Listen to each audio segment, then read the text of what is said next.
Greetings from USS Cassin Young. It's chow time. We're currently in the galley on the main deck of the ship. This is where all the food was prepared for the 325 men on board. It was a culinary and logistical challenge. Food prep began as early as 3 a.m., and the ship's cooks had use of a meat slicer, electronic mixer, 3 vats for soup, and a cast iron stove to prepare the meals.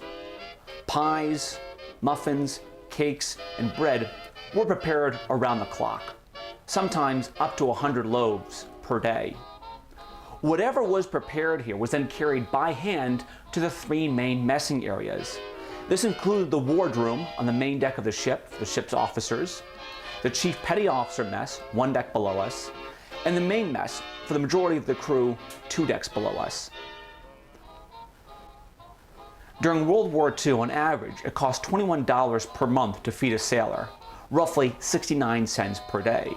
Despite this low cost, sailors might consume anywhere from 3,000 to 4,500 calories a day, and they remember the food as being adequately nutritious, if often repetitive. During periods in between resupply or undergoing combat operations, sailors might be reduced to eating nothing more than bologna slices or cold beans. We're now in the enlisted mess.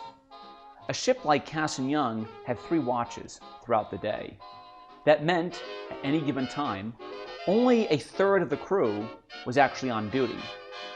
For most of the sailors, it was 4 hours on, 8 hours off, unless it was general quarters or extended combat operations, in which case they might have to be at their duty station for 24 or more hours. When they weren't on duty, this was the place to relax and socialize.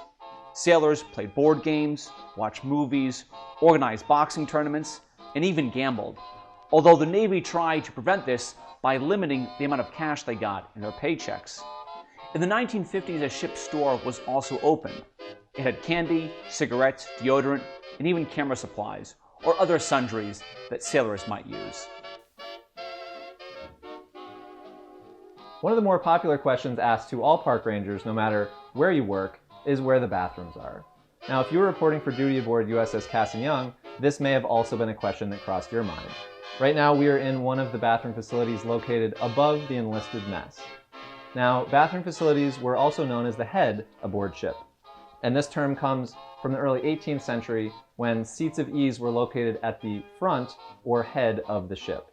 Now, just like billeting and mess, the bathroom facilities were designated by rank.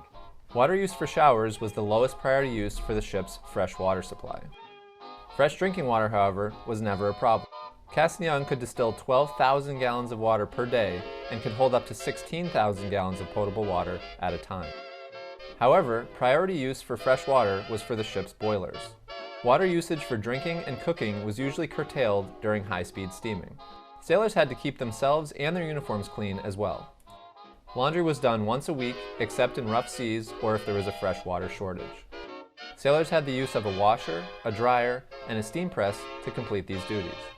So we've talked about billeting, food, and water, but of course, if you were serving on USS Cassin Young, you wouldn't just be eating and sleeping.